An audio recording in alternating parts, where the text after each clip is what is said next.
You understand that when he is a faithful keeping, covenant keeping God, you'll understand then what you may not know now. So listen, beloved, let me kind of read you in on the story of what's going on here.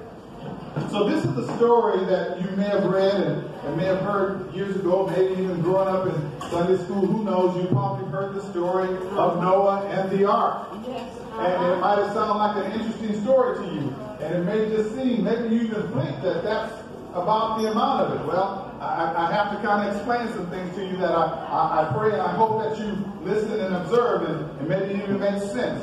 So we read the story here, and just I read you only part of the story of Noah, and up to this point where I read you in, I want you to understand that some things have taken place. The Bible says that man's thoughts were continuously evil upon the earth. And God said that he's going to destroy the world by flood because of man's thoughts and his continual evil thoughts that was going on in the earth. So from the time that Adam and Eve had existed, man had populated the earth, and man began to turn toward evil. And God decided that he was going to rid the earth. But even in his mercy, he spared Noah and his sons. So Noah and his sons built an ark. Now you have to understand something. Prior to this point, the earth was one continent. And it wasn't broken up as you see it now. As you and I, when we look at a globe, it's not broken up. It wasn't broken up at this point. As a matter of fact, the world had never even seen rain. So it was a strange thing for them. And I have to give new appreciation to God because, see, I thank God that some of you still come back, because I think if I were given the assignment of Noah and I preached over 120 years and no one ever converted, I might have gotten a little discouraged. Mm-hmm. Amen. Noah preached for over 100 years to men and women, and they failed to listen and take heed to what God was saying, and therefore they drowned in the flood.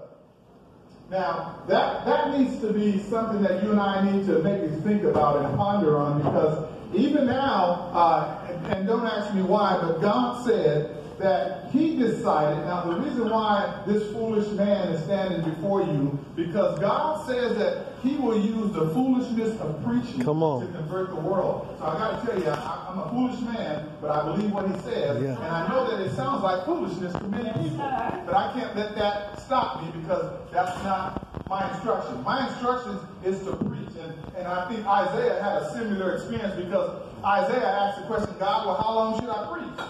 And his answer in short was, until no one's left standing. Well, okay, well, that probably answered his question, because he thought probably a week, a month, 2 years, no, till no one's left standing. So listen, so Noah preaches this 120 years. God asks him to build an ark. Now, at this point, no one had ever seen rain. And so I can imagine the ridicule that he must have received, and him and his family. You know, sometimes our children, if we're raising them as Christians, sometimes they receive criticism when they go to school. Mm-hmm. When they tell people that they believe what God says, sometimes they get ridiculed, or when they try to stand and do what's right, sometimes they receive criticism from people, and it's not easy to stand up sometimes and do the right thing. Well, listen, if you don't believe that, I think there's a deeper question that you and I can relate to. Can you imagine trying to tell the truth on Capitol Hill? Okay. Amen. Forget about partisanship. Forget about whether you're Republican or you're Democrat. Just tell them I'd rather just stand for the truth on this issue and watch what happens. All right. Amen. Amen. That's right. The truth is a hard thing. So listen. So I can only imagine that Noah's kids received a lot of criticism, because I can just, in my imagination, I kind of run through the story and I say things like this, that they're walking by and they say, I'm sorry, Noah, we just wanted to ask you a question. And so you got a little group of guys over there just heckling Noah. What do you call that thing again? An ark, a boat. Well, tell me, what does a boat do, Noah? Well, it floats on water. Water? Look around, there's no water around here.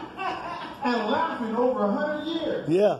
Just laughing. And his kids say, hey, son, isn't Noah your father? Oh, yeah. Wow. That's something. That's hard. So listen, beloved, I want to tell you, and I need you to remember that God is a covenant-keeping God. Yes, He is. He's faithful. Listen, I can't answer all the questions that life has to offer, but I can tell you what He's been for me. I can't speak to your situation and everyone's situation, but I can only tell you what God has been for me. Yes, God. And God has been faithful. So listen, so I can understand how His children probably had to endure. I can probably understand how His wife had to endure going into the marketplace and putting up with the looks and the glares and all the backbiting and the talking and the finger pointing. Why is she just doing her daily marketing? I can probably imagine all that had to go on. So listen, but finally, the flood comes, and everybody's knocking at the door, and it's too late. God floods the world. They finally see this thing that they never heard of called rain, and this rain begins to fall upon the earth, and lo and behold, somebody now wants to take a different, I'm sure they wanted to change their mind, but it's too late. So listen, so now the flood has happened, the waters have receded, and here's where we come into our story. So now that the waters have receded, and it's time for them to step off the ark, God has something interesting that He wants to talk about. He wants to tell Noah some things, and He's about to make a covenant with Noah. And I need you to stay tuned. I need you to focus in, because there's nothing like this covenant. I'll explain, God willing, in a little more about it. But listen, I remember one day that another gentleman came up to me, and he pulled us to a side, and he says, you know, Johnson, there's something interesting here. He says that everything, you notice that everything man makes has to be fixed or repaired. You ever notice that? And I began to think about that, and I was like, oh. It doesn't matter what man builds, it always needs repair, or you have to fix it sometime, or it needs maintenance. Oh, yeah. But he says, you know something interesting? When God said that it was good, it never had to be fixed again. Never again. It doesn't need repair. Yes. And so when I read this scripture here in Genesis 8:21 or 22, and he says, while the earth remains, seed time, harvest, cold and heat, summer and winter, day and night shall not cease. You know what he's saying? When God spoke into existence the earth, the sun, and all the stars, and He put that thing in orbit, never once has the sun failed to rise. All right. Never once. Never once. Has day and night ceased to be. As a matter of fact, you need to understand something. Do you know that if winter and summer and fall ever went out of whack, we would all die? Oh, yeah. Oh, yeah. When He said that harvest time, seed time, what He's telling you, if I didn't give you the technology to plant and to harvest, you couldn't live. Animals would die, you would die, you'd never make it through the winter, you'd kill all your crops, and the earth would cease to fail. Or cease to live, not fail, but cease to live. My God. You need to understand something. When He says He's a covenant-keeping God, when He put that thing in orbit, now listen, I know I have a lot of contenders with the statements that I'm making to you. I know that there's from a theological standpoint, I know there's people who would differ with this theology here. They would have a problem because they would call it evolution. And they really do, but I'm not concerned about that. That's not my job. I'm telling you what I know. I'm telling you what the truth is. He said this long ago, and what He's telling you is it will never fail to remain, or that to be, that there will be harvest time, seed time, cold and heat, winter, spring, summer, and fall. He says when I put that thing in the orbit, it needs no maintenance and never needs to be fixed. My God. Yes, sir. Now, I guarantee you, anybody who's trying to counter that argument, everything that He makes is going to need maintenance. Oh, yeah. It's going to break down, and it's going to need repair. So you take it for what it's worth. Now, the next thing that I found interesting in him talking in his dialogue with Noah was the fact that he told them that he's not to eat the blood of any animal. This was an instruction that when you eat, you make sure you don't drink blood. Never drink the blood of an animal. Now, I get it, but listen to me. I need you to understand something. There's something significant. There's something special there's something highly important about blood. Blood, are you with me? Is the spiritual currency of this universe. That's why Satan's and all this other stuff, they play with blood. Don't think that, it's insignificant. No, they're trying to mock God because what God says. You don't play with blood because there's life in the blood. As a matter of fact, guess who shed his blood that you and I might live? Come on. When he took his blood and he died, that's what it was. Every time you you performed an animal sacrifice, you were to take that blood and sprinkle it in the temple. Yeah. There's life in the blood. So he's giving them strict instructions as you populate this new earth. Don't ever eat the blood of an animal. Now listen. Let me explain to you a covenant. I'll close with this. I need you to understand something about how important a covenant is. There's a difference between a covenant and a contract. Come on. All right?